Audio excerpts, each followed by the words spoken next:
mom said that you're homeless. Is that true? No, I'm not homeless. I'm just houseless. Don't worry about me, I'm okay. My husband worked at the USG mine in Empire, and I was a substitute teacher. It is a tough time right now. You may want to consider early retirement. I need work. I like work.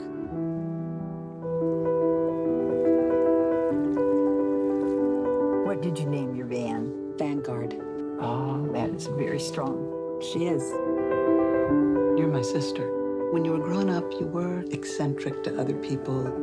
It was just because you were braver.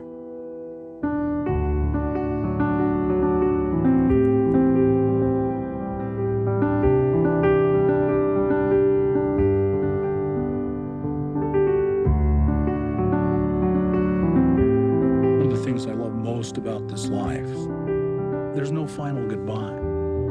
There's just say, I'll see you down the road. And I do.